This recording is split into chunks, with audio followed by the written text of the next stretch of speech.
मेरा पति लंदन में रहता था। मेरी नई नई शादी हुई थी और मेरे जज्बात मुझे चैन नहीं लेने देते थे। रातों को नींद नहीं आती थी। एक बार ज्यादा ही बेचैन हो गई तो अपनी एक निजी तस्वीर अपने पति के नंबर पर भेज दी। लेकिन वह तस्वीर गलती से जेठ के नंबर पर चली गई। उसने जब मेरी तस्वीर देखी तो वह अपने होश खो बैठा। वह मेरे कमरे में आया और मुझे पूरी रात आज मेरा दिल ज्यादा बेचैन हुआ तो मैंने मुकेश को कॉल लगा दी।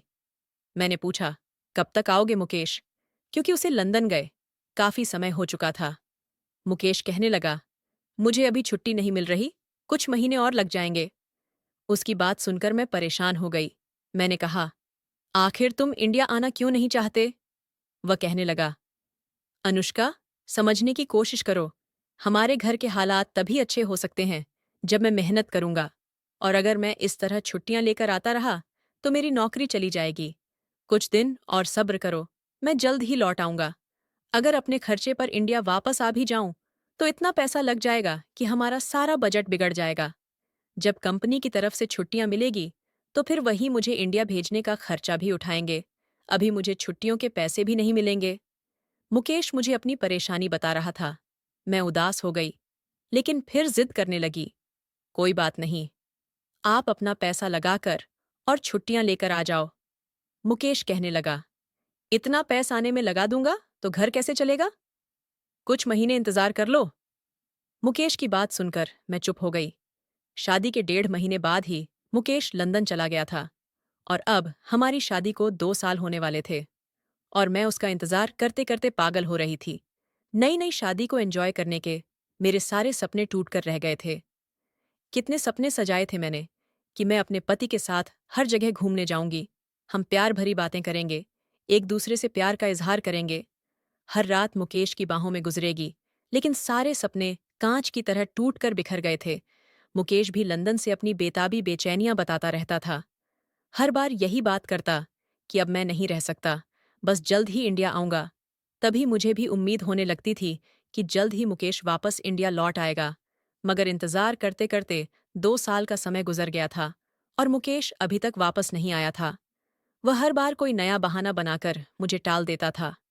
मेरा दिल बहलाने की कोशिश करता कि अनुष्का, बात समझने की कोशिश करो, मेरे लिए भी आसान नहीं है तुमसे और घर वालों से इतना दूर रहना। मगर परदेश में रहने वालों के लिए कमाई करना आसान काम नहीं होता। मालिकों की बात माननी पड़ती है। अगर उनकी बात ना मानी जाए तो वह नौकरी से निकालने में देर नहीं लगाते। तुम्हें तो पता है आजकल कितनी बेरोजगारी फैली हुई है। उन्हें वर्कर्स की कोई कमी नहीं है। मुझे निकाल देंगे तो उन्हें कोई दूसरा और मिल जाएगा, लेकिन मेरी तो नौकरी चली जाएगी। तुम खुद ही सोचो, फिर हमारा घर कैसे चलेगा? जब छुट्टी नहीं मिल रही तो कैसे आऊं? मैं तो शादी के बाद से मुकेश से अलग ही रह रही थी। जैसे तैसे अपने दिल को समझाकर समय काट रही थी। जैसे जैसे वक्त गुजर रहा था, मेरे लिए अपने पति के बिना रहना और भी ज्यादा मुश्किल होता जा रहा था। हालांकि मेरी और मुकेश की अरेंज मैरिज हुई थी, लेकिन फिर भी मेरे सारे जज्बात मेरे पति मुकेश के लिए ही थे। और 1.5 महीने में जो प्यार मुकेश ने मुझे दिया था, मैं तो उसकी मोहब्बत की दीवानी हो चुकी थी। उसके बिना एक पल भी रहने का सोच भी नहीं सकती थी। लेकिन मुकेश शादी के 1.5 महीने बाद ही यह कहकर चला गया कि मैं जल्द ही लौट आऊंगा और हम अपना एक अलग ठिकाना बनाएंगे। ससुराल वालों की सेवा करते करते अब मेरा दिल भर चुका था। अगर दिल अंदर से खुश हो तो ससुराल वालों की सेवा करने में भी मजा आता है। लेकिन ना तो पति मेरे साथ था और न ही उसकी मोहब्बत थी। उनकी सेवा करते करते नौकरानी बनी बैठी थी। कभी कभी अपनी माँ के घर जाकर अपने पिता से भी लड़ जाती कि यह कैसी शादी है जिसमें पति साथ नहीं रहना चाहता। उसे बस कमाने की चिंता है। उसे बीवी की परवाह नहीं कि वह कैसे रह रही है। मैं शादी के बाद मुश्किल से 1.5 महीने तक ही मुकेश के साथ रही थी। अब तो ऐसा लगता है कि मैं अब तक कुंवारी हूं। मेरा पति भी दूर बैठा मेरे लिए उदास होता था, लेकिन उसके उदास होने से और मेरी परवाह करने से क्या फायदा? जब वह मेरे पास ही नहीं रहता था, वह मुझसे कहता, मुझे अपनी तस्वीर दिया करो, तुम्हें देखकर अपनी थकान उतार लेता हूं। कभी वीडियो कॉल करता, मैं मुकेश को देखकर रोने लगती तो वह मुझे तसल्ली देने लगता। कहता कि कोशिश करता हूं, अगले हफ्ते तक छुट्टी मिल जाए तो मैं घर आ जाऊंगा। तुम ज्यादा परेशान मत हो मुकेश। मुझे एक नई उम्मीद देकर अगले हफ्ते तक फिर से मेरा दिल तोड़ देता था, यह कहकर कि छुट्टी नहीं मिल रही। मुकेश के जाने के बाद मैंने खुद को सजाना, संवारना छोड़ दिया था। लेकिन मुकेश को मेरी उदासी की परवाह थी। जब भी फोन पर वीडियो कॉल करता, मेरे खराब हुलिये को देखकर उसका दिल भी उदास हो जाता। कहता, अनुष्का, यह क्या हालत बना रखी है? तुमने ऐसा लगता है जैसे तुम सालों से बीमार हो। खुद को सजाया संवारा करो। अपनी नई नई तस्वीरें मेरे पास भेजा करो। उसकी फरमाइश पर मैं अब खुद को थोड़ा बहुत सजाने संवारने लगी थी। तैयार रहने लगी और अच्छी अच्छी तस्वीरें खींचकर मुकेश के पास भेजने लगी थी। मुकेश मेरी तस्वीर देखकर मेरा दीवाना हो जाता था। तारीफ करने लगता तो मैं शर्मा जाती। मैं तो वैसे भी अपनी तारीफ की बड़ी ही शौकीन थी। खूबसूरती भी बहुत थी मुझमें, और बचपन से ही मुझे अपनी तारीफें सुनने का बड़ा शौक रहा था। अब भी जब मुकेश मेरी तारीफ करता तो मैं अपने सारे दुखों को भूल जाती। उसकी बातों पर मेरा दिल झूम उठता था, मगर मेरी सांस को मेरी यह मुस्कान भी रास नहीं आई थी। एक दिन मुझे बुलाकर बोली, तुम्हारा पति तो घर पर नहीं रहता, तुम किसके लिए इतना तैयार रहने लगी हो? मैं अचानक से घबराई और कहा, माँ जी, वह मुकेश वीडियो कॉल पर बात करते हैं तो मुझे उस हुलिये में देखकर शिकायत करते हैं, इसलिए उनके कहने पर खुद को थोड़ा सज संवार कर रखती हूँ। मेरी सांस बड़ी पुराने ख्याल की थी, और मुकेश का मुझे इस तरह प्यार जताना मेरी सांस को एक आंख नहीं भाया था। माथे पर बल डालकर कहने लगी, मुकेश दिन में एक बार वीडियो कॉल करता है, लेकिन तुम तो पूरा दिन सजी समरी फिरती रहती हो। क्या जरूरत है इस तरह घर में घूमने की? घर में देवर है, जेठ है, इस तरह सजी संवरी घूमोगी तो उनका ध्यान तुम्हारी तरफ खींचेगा। थोड़ा ख्याल किया करो। मैं चुप हो गई। मेरा एक देवर और एक जेठ था। मुकेश अपने भाइयों में दूसरे नंबर पर था, मगर इस घर में मैं पहली बहू थी। मेरे जेठ ने अभी तक शादी नहीं की थी। सास ने बताया कि वह महिलाओं से बहुत नफरत करता है। उसकी मंगनी हुई थी, मगर उसने शादी से कुछ समय पहले ही अपनी मंगनी तोड़ दी थी। मुझे यह बात अजीब लगी थी, लेकिन मैंने ज्यादा ध्यान नहीं दिया था। मेरी अपनी क्या कम परेशानी थी, जो मैं दूसरों के मामलों में टांग अड़ाती पति पास नहीं था, और सांस की पाबंदियां दिन बदिनी बढ़ती जा रही थी। जब से सांस ने तैयार होने से रोका था, मेरा मूड और भी खराब रहने लगा था। अब मुकेश का कॉल आता तो मैं रो पड़ती कि अब तो तुम्हारी माँ ने मेरे तैयार होने और सजने संवरने पर भी पाबंदी लगा दी है। यह सुनकर मुकेश भी मुझे समझाने लगा।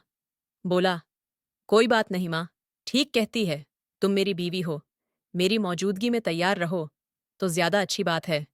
घर में मेरे जवान भाई हैं, अगर तुम इस तरह तैयार दिखोगी तो अच्छा नहीं लगेगा।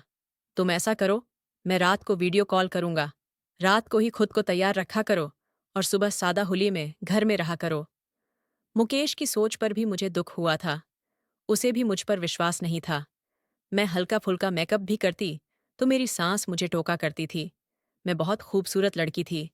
मेकअप करती तो और भी ज्यादा निखर जाती थी। और यह सच भी था। मेरे देवर और जेठ की नज़र मेरी तरफ उठी जाती थी, और मेरी सांस को भी यह डर था कि कहीं पति की गैर मौजूदगी में मैं बहक न जाऊं, क्योंकि मैं भी जवान लड़की थी, नई नई शादी हुई थी। एक प्राकृतिक इच्छा होती है शादी के बाद लड़की का अपने पति के साथ रहना, और जब पति बीवी की इच्छाओं को पूरा न कर पाए तो उसकी बीवी इधर उधर बहक सकती है। और शायद यही डर मेरी सांस को बैठा हुआ था। मैं कोई फैंसी पंजाबी सूट पहनती तो मेरी सांस मुझे तुरंत रोक देती। कहती, इस तरह का सूट पहनने की क्या जरूरत है? सादा सूट पहना करो और कोई जरूरत नहीं है इतना मेकअप करने की। घर में दो जवान लड़के रहते हैं और तुम्हें बिल्कुल भी परवाह नहीं है। तुम्हारी लापरवाही तुम्हें एक दिन नुकसान में डाल देगी। तुम शादीशुदा हो गई हो, इसका मतलब ये नहीं कि तुम जो चाहो करती फिरो। शादीशुदा लड़की को भी एहतियात से रहना चाहिए। शादी का मतलब ये नहीं होता कि लापरवाही से रहना शुरू कर दो। मैं परेशान हो जाती थी। मुझे तो शादी से पहले से ही तैयार रहने का शौक था। मैं खूबसूरत थी, खुद को तैयार रखती थी। अब शादी के बाद सास मना करने लगी। पति को शिकायत लगाती थी तो वह भी कहते, माँ जी ठीक कहती हैं। फिर मैं मुकेश को कहती कि मुझे मायके में रहने की अनुमति दे दो, ताकि मैं खुलकर जी सकूं। लेकिन मुकेश इस बात पर भी राजी नहीं होता था। कहता कि मेरे परिवार वाले उल्टे स्वभाव के लोग हैं। अगर तुम मायके जाकर बैठ गई तो वह और बातें बनाएंगे कि पति विदेश में पड़ा है और बीवी मायके में जाकर ऐश कर रही है। तुम मेरी बीवी हो और मेरे घर पर मेरी माँ के साथ रहो, मेरी माँ का ध्यान रखो। अब तो मैं बोर सी हो गई थी। अजीब रूखी फीकी सी जिंदगी जी रही थी। अजीब से लोग थे। मैं बिल्कुल बंदी होकर रह गई थी। मुझे यह सब बुरा लगता था। पति से तो प्यार था, क्योंकि वह था ही प्यार। करने लायक बेहद खूबसूरत हैंडसम नौजवान लड़का था। मगर उसके घर वालों से मुझे बहुत उलझन होती थी। सादा से हुलिये में और फीके फीके रंग के कपड़े पहनकर मैं समय से पहले ही अपने आप को बूढ़ा समझने लगी थी। मुझे लगता था कि मेरी सांस बेवजह मुझ पर पाबंदियां लगाती हैं, क्योंकि मेरा जेठ तो महिलाओं में दिलचस्पी ही नहीं रखता था। अपनी मंगनी को भी तोड़ चुका था। मेरी सास ने बताया कि वह लड़की बहुत ही खूबसूरत थी। पता नहीं मेरे जेठ को ही लड़कियों से क्या उलझन थी कि मंगनी के 1 महीने बाद ही रिश्ता तोड़ दिया और फिर से शादी नहीं की। मेरा देवर भी बहुत ही सादा मिजाज का लड़का था। बस अपने आप में रहने वाला सुबह घर से निकलता तो रात को ही वापस आता था और फिर ज्यादातर अपने कमरे में ही रहता था। न कोई बेकार की बात करता, न कमरे से बाहर निकलकर बैठकर टाइम पास करता था। और वैसे भी उसकी मंगनी हो चुकी थी, मगर शादी इसलिए रुक गई थी। मेरी सास उसकी शादी से पहले मेरे जेठ की शादी करना चाहती थी, क्योंकि मेरे जेठ सब भाइयों में बड़े थे और मेरी सास उनकी शादी करके इससे भी मुक्त होना चाहती थी। परिवार वाले भी उंगलियां उठाने लगे थे कि आखिर उसमें ऐसी क्या कमी है कि वह शादी नहीं कर रहा। अब तो लोग उल्टी सीधी बातें भी बनाने लगे थे कि जरूर लड़का शादी के लायक नहीं है, तभी वह शादी नहीं कर रहा। हालांकि मेरा जेठ अच्छा खासा स्वस्थ था। ना जाने क्यों उसे महिलाओं से उलझन होती थी। अब तो मुझे भी यही लगने लगा था कि शायद मेरे जेठ के अंदर मर्दाना ताकत की कमी है और वह महिलाओं को खुश नहीं कर पाएगा, इसीलिए वह शादी नहीं करता। और यह अच्छा ही था कि किसी दूसरी महिला की जिंदगी बर्बाद करने से अच्छा वह शादी ही ना करें। पता नहीं क्यों मेरी सास इस बात को नहीं समझती थी और उसके पीछे पड़ी रहती है कि शादी कर लो। अच्छा कमाता था। पहले मेरे पति के साथ लंदन में ही रहता था, मगर अब इंडिया आकर रहने लगा था। मैं मुकेश को हर बार उसके बड़े भाई की मिसाल देती कि वह तो अविवाहित है, फिर भी घर पर रहता है। मुकेश आपको चाहिए था कि शादी के बाद इंडिया में ही कोई नौकरी ढूंढ लेते। अजीब इंसान था। मुकेश भी अपनी बीवी को घर पर अकेला छोड़कर वहां मेहनत मजदूरी कर रहा था और मैं यहाँ हर समय अपना दिल जलाती रहती थी। मुकेश को कोई परवाह ही नहीं थी। मैं जब ज्यादा परेशान हो जाती तो कहती, मुकेश बस अब वापस आ जाओ, मेरा सब्र जवाब दे रहा है। मेरे लड़ने पर वह मुझे फिर समझाने बैठ जाता, थोड़ा सब्र और कर लो अनुष्का, बस थोड़े से पैसे जमा कर लूं ताकि मैं इंडिया आकर कोई छोटा मोटा सा काम शुरू कर सकूं और हमें भविष्य में कोई परेशानी ना हो। मुझे भी यह अकेलापन काट खाने को दौड़ती है। तुम्हारी याद आती है तो रातों को नींद नहीं आती, लेकिन मैं दिल को समझा लेता हूं कि बस कुछ ही दिनों की दूरी है, फिर हम कभी अलग नहीं होंगे। मेरे ससुराल का सिस्टम भी बहुत ही अलग था। मेरा देवर भी कमाता और अपना खर्च खुद करता था और बाकी बची हुई अपनी सेविंग्स कर लेता था। मेरा जेठ जो कमाता उससे घर के खर्च चलते थे, लेकिन मुकेश जो भी पैसे कमाता वह सब अपने माँ बाप को भेज देता था, यह कहकर कि जब इंडिया आऊंगा तो अपना काम शुरू करूंगा। लेकिन मुझे यह ठीक नहीं लगता था। मुकेश को चाहिए था कि वह अपना पैसा अपने पास सेव करता, क्योंकि घर में पैसों की कोई कमी नहीं थी। मेरा जेठ अच्छे खासे पैसे कमा रहा था और घर के खर्च भी हो रहे थे। फिर भला सारा पैसा अपने माँ बाप के हाथ में देने की क्या जरूरत थी। मैंने कई बार दबे शब्दों में मुकेश से कहा था कि आप सारा पैसा मेरे अकाउंट में भेज दिया करो। मेरी बात सुनते ही मुकेश भड़क गया और कहने लगा, तुम अभी से तेरा मेरा करने लगी हो, मैं अपने माँ बाप से अलग नहीं हूं। मुकेश की इस बात पर मैं चुप हो गई और सांस के मना करने पर मैंने सजना संवरना छोड़ दिया था।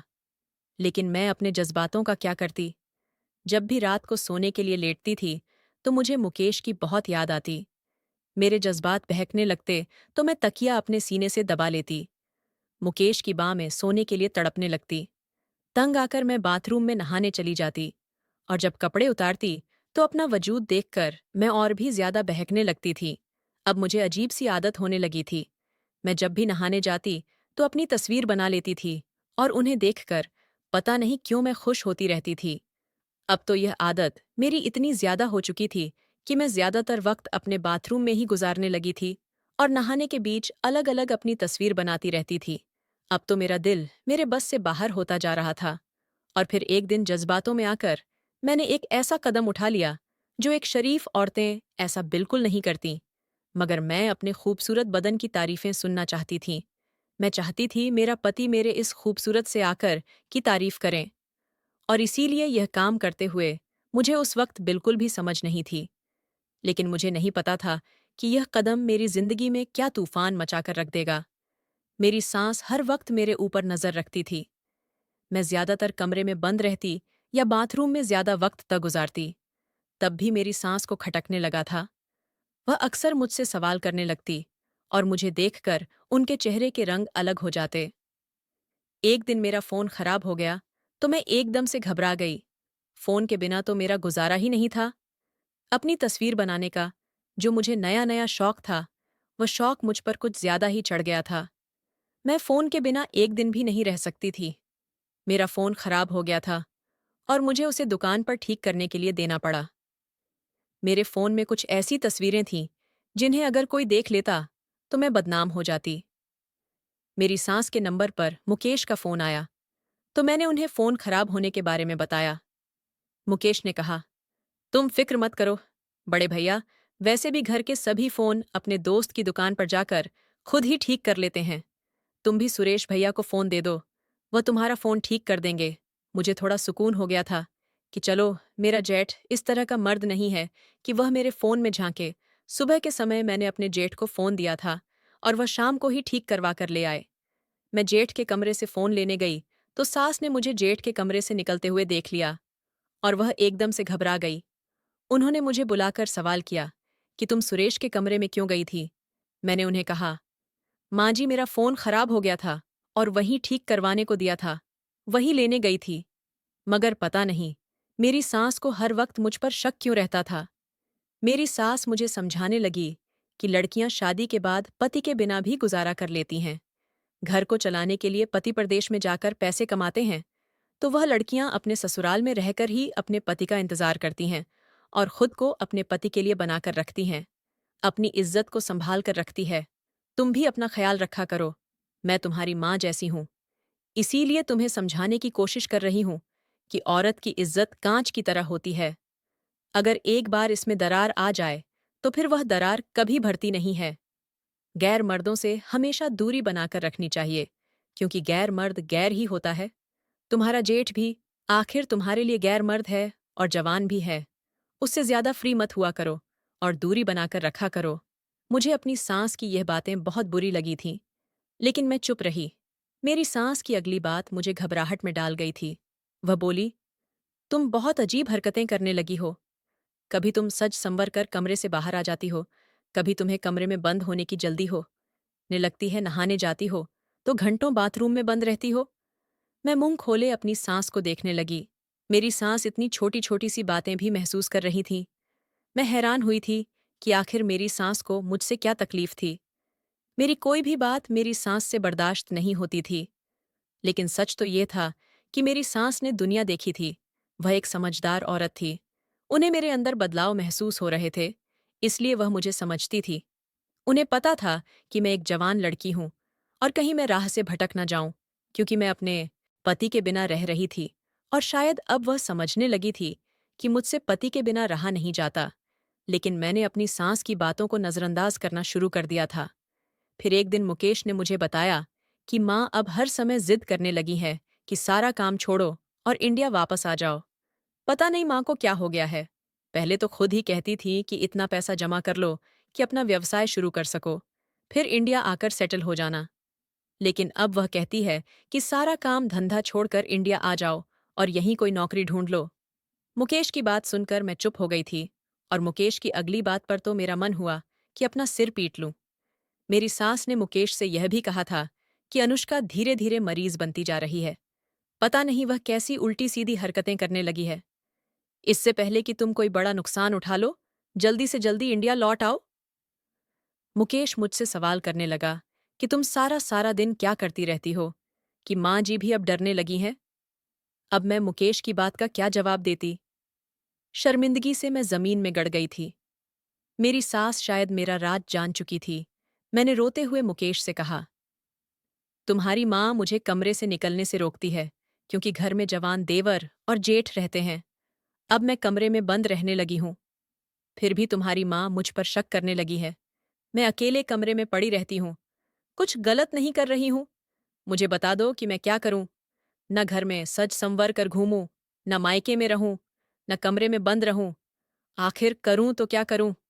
मैं गुस्से से फट पड़ी थी। शादी से पहले भी मुझे बहुत गुस्सा आता था। मेरी माँ भी मेरी इस बात से डर जाती थी कि गुस्से में मुझे कुछ भी दिखाई नहीं देता था। जो मुंह में आता बदतमीजी कर जाती थी। और शादी के बाद पति की दूरी ने तो मुझे और भी चिड़चिड़ा बना दिया था।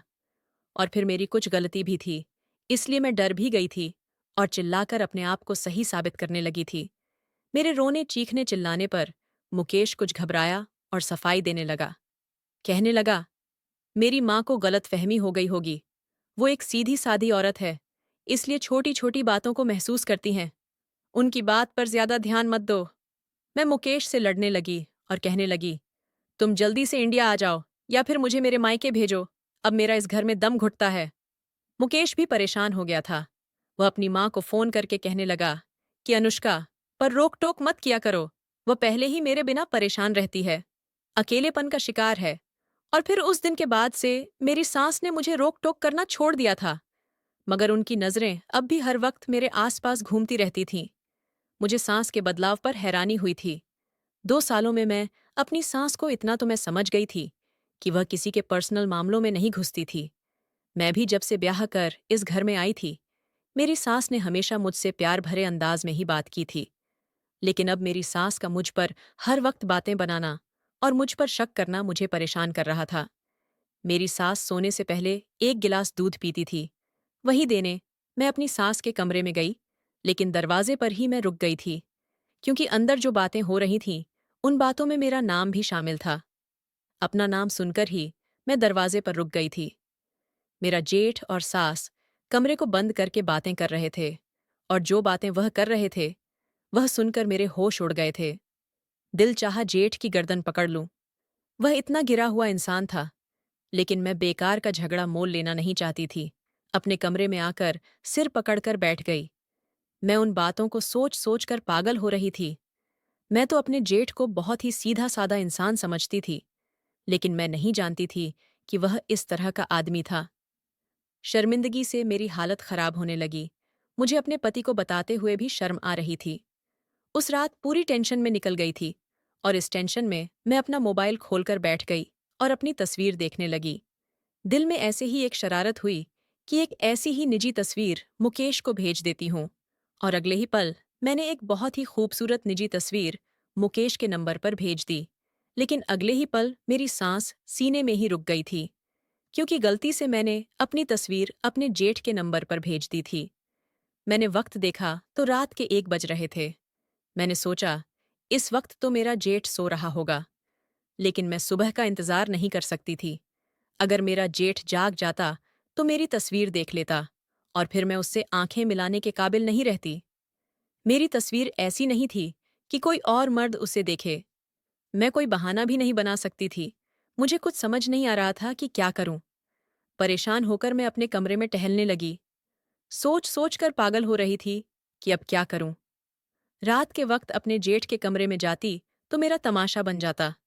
हालांकि मैंने अपनी तरफ से वह तस्वीर डिलीट कर दी थी, लेकिन मुझे फिर भी डर था कि कहीं वह तस्वीर मेरे जेठ के फ़ोन में सेव ना हो गई हो, क्योंकि आजकल तो ऐसी ऐसी टेक्नोलॉजी आ गई है कि डिलीट किए गए मैसेज भी आराम से देखे जा सकते हैं। मैंने सोचा, क्यों ना मैं अपने जेठ के कमरे में जाकर उसका फ़ोन उठाकर वह तस्वीर डिलीट कर दूं। लेकिन अगर मैं ऐसा करती तो मेरा जेठ मुझे गलत लड़की समझ लेता। फिर भी मैंने डरते डरते कमरे से बाहर झांका। घर में बिल्कुल सन्नाटा छाया हुआ था। सब अपने अपने कमरों में शांति से सो रहे थे। मेरी तो नींदें उड़ चुकी थीं।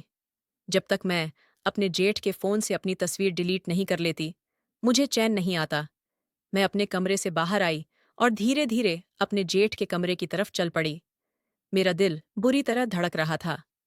मुझे डर लग रहा था कि अगर मेरी सास या ससुर ने देख लिया तो मुझ पर शक करेंगे।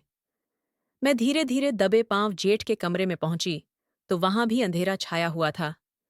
मेरा जेठ अपने बिस्तर पर शांति से सो रहा था। मैं बहुत ही धीरे धीरे चलती हुई बेड की साइड वाली मेज के पास पहुंची। सौभाग्य से फोन वहीं पड़ा था। मैंने फोन उठाकर खोला तो उस पर फिंगरप्रिंट लॉक था। अब मैं क्या करती? मैंने अपने जेट को देखा। थोड़ी सी कोशिश करने पर मेरे लिए वह लॉक खोलना आसान हो सकता था। मैंने नींद में पड़े अपने जेठ की अंगुली फोन की स्क्रीन पर रखी तो तुरंत ही फोन का लॉक खुल गया। मैंने जल्दी से हाथ चलाते हुए अपनी तस्वीर डिलीट करने के लिए तस्वीर का फोल्डर खोला, लेकिन वह खोलते ही जैसे मेरे सिर पर पूरे घर की छत गिर गई थी, क्योंकि मेरे जेठ के फोन पर मेरी वही एक तस्वीर नहीं, बल्कि न जाने कितनी तस्वीरें और वीडियो थीं, जिन्हें देखकर मैं हैरान रह गई थी। ये वही सारी वीडियो और तस्वीरें थीं जो मैं अकेले में बनाया करती थी, और इन तस्वीरों को अपने अलावा मैं किसी और को दिखाने के बारे में सोच भी नहीं सकती थी, क्योंकि वह तस्वीरें ऐसी नहीं थीं कि मेरे अलावा या मुकेश के अलावा उन्हें कोई तीसरा भी देखता। मैं फटी फटी आंखों से अपने जेठ का फोन देख रही थी। मेरे हाथ बुरी तरह कांपने लग गए। तस्वीरें देखकर मुझे एक पल लगा था यह पहचानने में कि मेरे जेठ ने वह तस्वीरें कहाँ से हासिल की थीं। अपना राज खुल जाने पर मेरे रोंगटे खड़े हो गए थे। मैं तो यह सोचकर जेठ के कमरे में आ गई थी कि जेठ को तो औरतों में दिलचस्पी ही नहीं है, मुझे भी कोई खतरा नहीं होगा। मगर यहाँ तो मेरे जेठ का फोन मेरी तस्वीरों से भरा पड़ा था।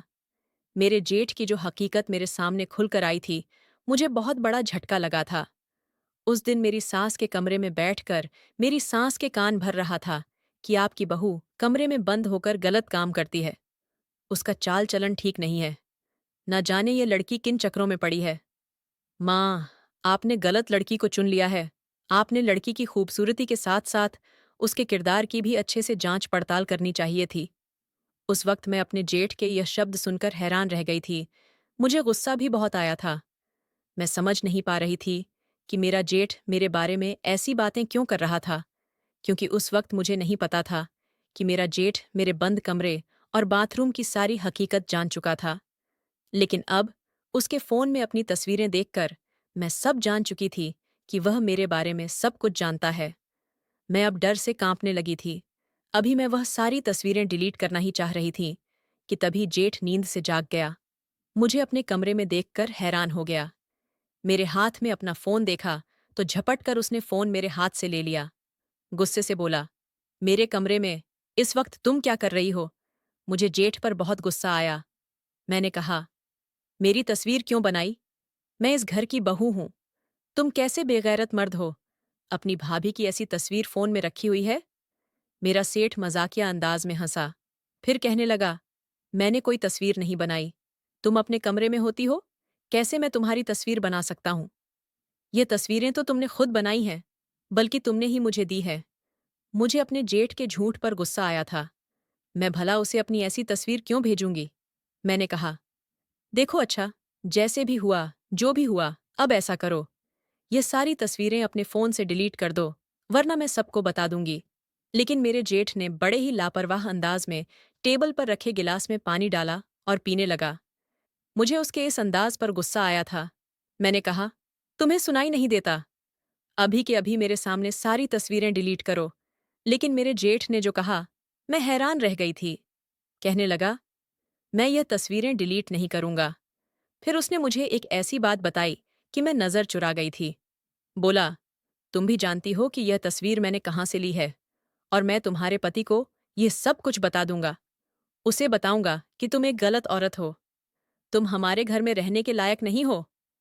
वह मुझे धमकाने लगा और अपने बेड पर तकिए से टेक लगाकर बैठ गया, और उसने कहा, यह सारी तस्वीरें मेरे फोन में सेव रहेगी। मैंने उसको धमकाने के लिए कहा कि मुझे कोई परवाह नहीं है। मेरा पति सब सच जानता है कि यह तस्वीर मैंने अपने फोन में बनाई थी, और किसी भी गैर मर्द से मेरे ताल्लुक नहीं है। मेरे इस बहाने पर मेरा जेठ मेरी तरफ देखकर हंसा था। लेकिन यह तस्वीरें मेरे पास कैसे पहुंची? अब तुम झूठ नहीं बोल सकती। उसने अपना फोन दिखाया। मेरा फोन ठीक करते हुए मेरे जेठ ने यह तस्वीर ले ली थी। ये देखकर मेरा पति भी यकीन न करता। मेरी सास तो पहले भी मुझे गलत समझती थी। मैं रोने लगी और अपने जेठ की मिन्नत करने लगी कि मेरी तस्वीर डिलीट कर दो। बदले में जो मांगोगे मैं तुम्हें दूंगी। वह बोला, मुझे कुछ नहीं चाहिए, मेरे कमरे से अभी के अभी निकलो। मेरे जेठ ने मुझे धक्के देकर कमरे से निकाल दिया। मैं रोने लगी थी। मैं तो सोच चुकी थी कि यह तस्वीरें डिलीट करने के लिए जो भी मेरे जेठ कहेंगे, मैं वह सब कुछ कर दूंगी। अगर वह मेरे साथ रात बिताने की बात करता, तो मैं वह भी कर जाती। उस समय मेरी सोचने समझने की सारी तक खत्म हो चुकी थी। मुझे जो दिख रहा था, वह बस अपनी वह तस्वीरें थीं, जो मैं किसी भी कीमत पर नहीं चाहती थी कि यह राज मेरे पति के सामने आए। अगर वह राज मुकेश के सामने आ जाता, तो वह मुझे तलाक दे देता, और इसलिए मैं अपने जेठ की हर बात मानने को तैयार थी, जायज़ नाजायज़, हर तरीके से। लेकिन मेरे जेठ ने तो मुझे धक्के देकर कमरे से बाहर निकाल दिया था। उसे वाकई में औरतों में कोई दिलचस्प नहीं थी। अगर ऐसा होता, तो वह इस खूबसूरत मौके को हाथ से जाने नहीं देता। मैं कमरे में आकर रोती रही। अब मेरा जेठ सतर्क हो चुका था।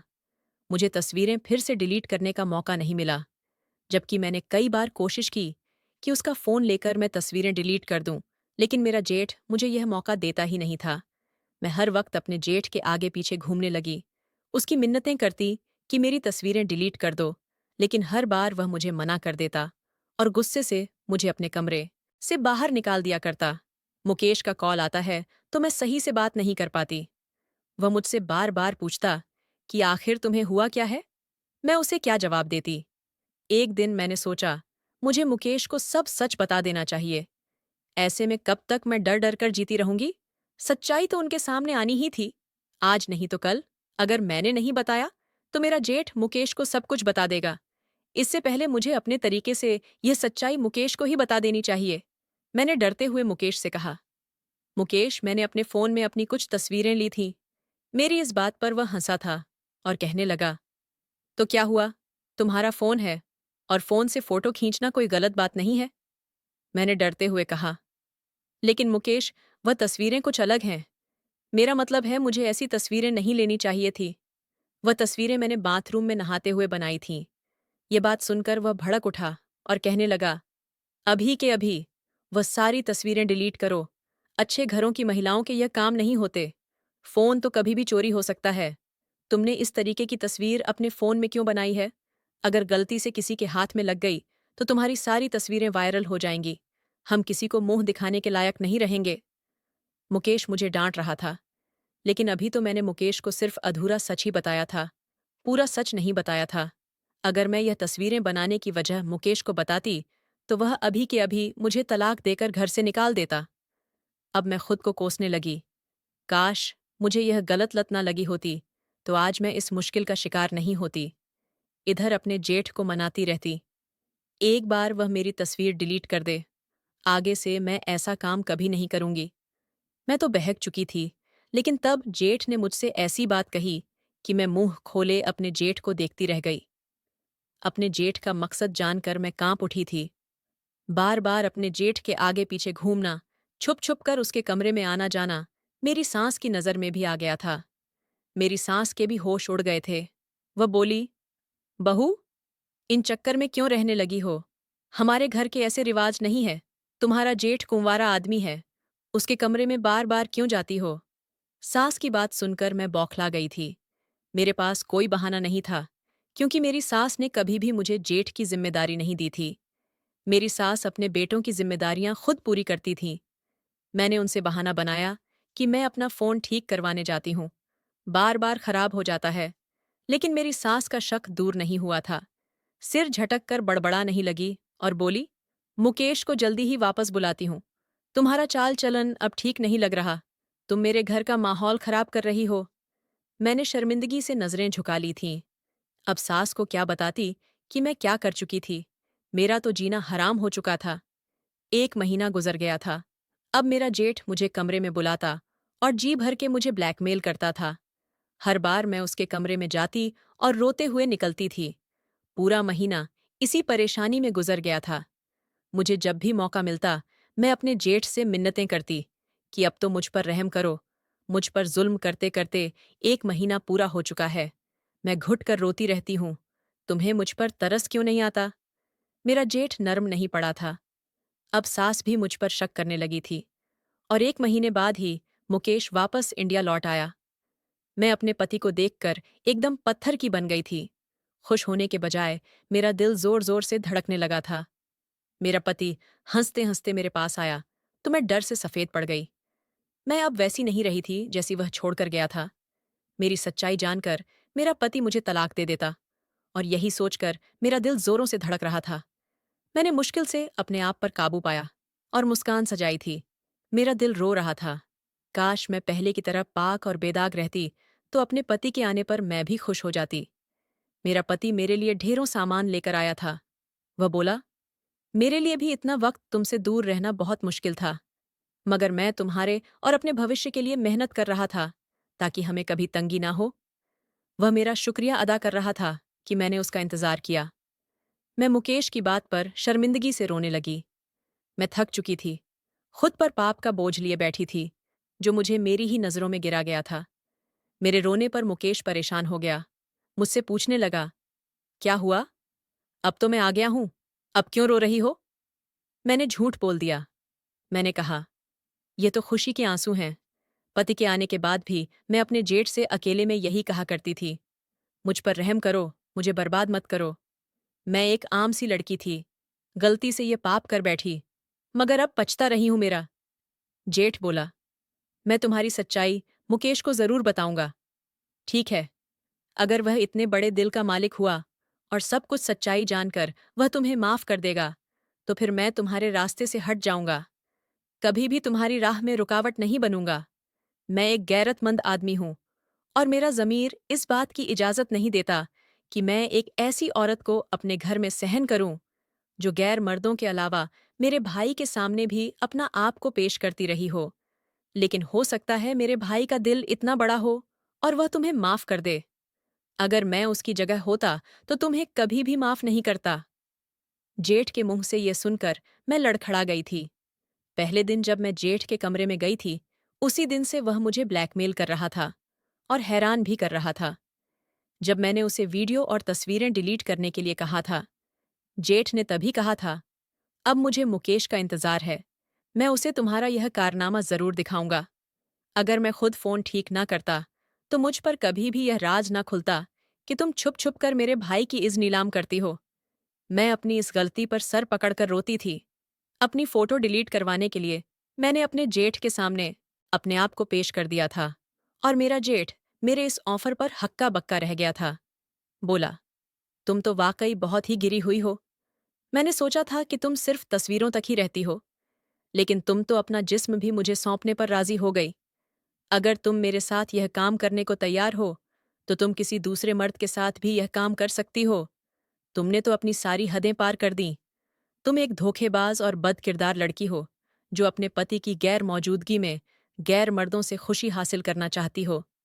मैंने इस डर से अपने जेठ के आगे अपने आप पेश कर दिया, मगर मेरे जेठ ने मुझे हाथ भी नहीं लगाया, बल्कि कि मेरी इस हरकत पर उसने गुस्से से कहा, मैं तुम जैसी औरत को छूना भी पसंद नहीं करता। मेरी मंगेतर भी बहुत ही हसीन लड़की थी। उसकी खूबसूरती देखकर हर कोई उसका दीवाना हो जाता था। मैं भी हो गया था। मैं भी उससे प्यार कर बैठा था। लेकिन मैंने उससे मंगनी तोड़ दी थी। जानती हो क्यों? क्योंकि वह लूज कैरेक्टर लड़की थी। उसके दूसरे मर्दों के साथ भी ताल्लुकात थे। मुझे तब से ही औरतों से नफरत है। क्या हम भाइयों के नसीब में ऐसी ही औरतें रह गई थीं? मैं अपने भाई के लिए ऐसी औरत बिल्कुल भी बर्दाश्त नहीं करूंगा। मेरा भाई वहां परदेश में तुम्हारे ऐशो आराम के लिए मारा मारा फिर रहा है, और तुम यहां उसकी इज्जत खराब कर रही हो। जेठ ने मेरे पास कोई रास्ता नहीं छोड़ा था। एक दिन जब घर के सारे लोग घर पर मौजूद नहीं थे, सिर्फ मेरा जेठ, मुकेश और मैं थी, मेरे जेठ ने मेरी सारी असलियत मुकेश के सामने खोलकर रख दी। तुम्हारी बीवी ने सोशल मीडिया पर एक पर्सनल अकाउंट बनाया हुआ है, जिस पर यह अपना चेहरा छुपाकर अपनी निजी तस्वीरें डालती है। इसकी तस्वीरों को हजारों सैकड़ों अय्याश मर्द देखते हैं और इसके फिगर की तारीफें करते हैं और गंदे गंदे कमेंट भी पास करते हैं, और ये लड़की खुश होती है। मैं सर झुकाकर रोने लगी। मुकेश मुझे हैरानी से देख रहा था। फिर वह अपने भाई पर गुस्से से चीखा कि आप मेरी मासूम बीवी पर यह कैसा इल्जाम लगा रहे हैं? मेरे जेठ ने मेरी आईडी खोलकर मेरे पति के हाथ में फोन थमा दिया। मेरा फोन ठीक करते हुए जब मेरे जेठ ने मेरा फोन खोला तो सारा फोन चेक किया, और वहां मेरी आईडी भी देख ली और उसके स्क्रीनशॉट लेकर रख लिए थे। मैं तो अपनी तरफ से आईडी डिलीट कर चुकी थी, लेकिन वह स्क्रीनशॉट सबूत थे। मैं रोने लगी, अपने पति से अपनी गलती की माफ़ी भी मांगी कि मैं गलती कर बैठी थी। मैं अब अपनी आईडी डिलीट कर चुकी हूँ। मुझे माफ़ कर दो, दोबारा ऐसी गलती नहीं करूँगी। मैं रोती रही, मिन्नतें करती रही, लेकिन मुकेश ने मुझे धक्के देकर घर से निकाल दिया। मैं रोते हुए माँ के घर आ गई। एक छोटी सी गलती से मैं अपना घर बर्बाद कर चुकी थी। मेरी माँ ने जब सच्चाई सुनी, तो उन्होंने भी मुझे ही बुरा भला कहा और कहा कि कोई भी मर्द यह बर्दाश्त नहीं करेगा कि उसकी बीवी उसके अलावा किसी दूसरे को अपनी खूबसूरती दिखाएं, और तुमने तो हद ही कर दी। अब मुझे जिंदगी से नफरत हो गई थी। मुकेश के बिना जीने का मैं सोच नहीं सकती थी। टाइम पास के लिए मैं वह गलत हरकत कर बैठी थी कि शायद इस तरह मैं अकेलेपन का शिकार नहीं होंगी, लेकिन खुद को बर्बाद कर चुकी थी। लेकिन शायद अभी जिंदगी मुझ पर मेहरबान थी। जब होश आया तो मैं हॉस्पिटल के कमरे में थी। मेरा पति मेरे सामने ही बैठा हुआ था, लेकिन उसके चेहरे पर गुस्सा था। मुकेश के पीछे मेरा जेठ भी खड़ा हुआ था। मैं नजरें चुरा गई और आंसू बहकर तकिए में समाने लगे। मैंने कहा, मुकेश, मैं इस काबिल नहीं हूं कि मैं अब जिंदा भी रहूं। खुद को बहलाने के लिए गलत राह पर चल पड़ी थी। मुझे यह नहीं करना चाहिए था। तुम्हारा फैसला अपनी जगह ठीक है। मुझ जैसी औरत को तुम्हें अपनी जिंदगी में नहीं रखना चाहिए। मुकेश ने मेरा हाथ थाम कर कहने लगा, तुम अपनी मोहब्बत और अपनी इज्जत मेरे दिल में कम कर चुकी हो, लेकिन फिर भी सुरेश भैया के समझाने पर मैं तुम्हें एक मौका देना चाहता हूं। लेकिन याद रखना, आगे अगर जरा सी भी कोई गलती मेरी नज़र में आई, वह दिन मेरी जिंदगी में तुम्हारा आखिरी दिन होगा। मैं उसके इतने बड़े दिल पर हैरान हो गई थी। उसने मुझे माफ कर दिया था, मुझे एक मौका दिया था। मुकेश बाहर चला गया, लेकिन मेरा जेठ कमरे से बाहर नहीं गया था। वह मेरे बेड के पास आया और कहने लगा, अनुष्का, मैंने मुकेश को सिर्फ तुम्हारी तस्वीर, तुम्हारी आईडी के बारे में बताया था। मुकेश को यह नहीं बताया कि तुम अपनी तस्वीरों को डिलीट करवाने के चक्कर में अपने आप को मेरे सामने पेश कर चुकी थी। अगर यह सच्चाई मैं मुकेश को बता देता, तो शायद मुकेश तुम्हें कभी ना अपनाता। लेकिन मैंने सच्चाई मुकेश को नहीं बताई है। उम्मीद करता हूं कि तुम आगे भी ऐसी गलती नहीं करोगी। तुम्हारी सच्चाई मैंने इसीलिए मुकेश को नहीं बताई, क्योंकि आज तक तुमने जो भी किया, सिर्फ तस्वीरों तक सीमित थी। इसके अलावा तुमने कभी किसी गैर मर्द के साथ कोई भी गलत ताल्लुकात नहीं बनाए थे। पूरी जानकारी इकट्ठी करने के बाद ही मैंने यह सच्चाई मुकेश से छुपाई थी। तुम अब भी सिर्फ और सिर्फ मेरे भाई की हो, लेकिन याद रखना, जिस दिन मुझे तुम पर शक हुआ, सारी सच्चाई मुकेश को बताकर तुम्हें उसकी जिंदगी से दूर कर दूंगा। मैंने अपने जेठ का शुक्रिया अदा किया था। मैंने दिल ही दिल में भगवान से प्रार्थना की थी कि उसकी जिंदगी में एक बहुत ही अच्छी और वफादार लड़की आए। कुछ ही दिन बाद ठीक होकर मैं घर वापस आ गई थी। मैंने अपने सारे गलत शौक छोड़ दिए थे और पूरे जी जान से मुकेश और अपने ससुराल की खिदमत में लग गई थी। मैं मुकेश को या अपने ससुराल में किसी को भी अब कोई ऐसा मौका देना नहीं चाहती थी कि लोग मेरी तरफ उंगली उठाएं। मुकेश वाकई बहुत अच्छा इंसान था। उसने मेरी सारी गलतियों को माफ करके मुझे दिल से अपना लिया था। मुझे वैसा ही प्यार दिया जिसकी मैं हकदार थी।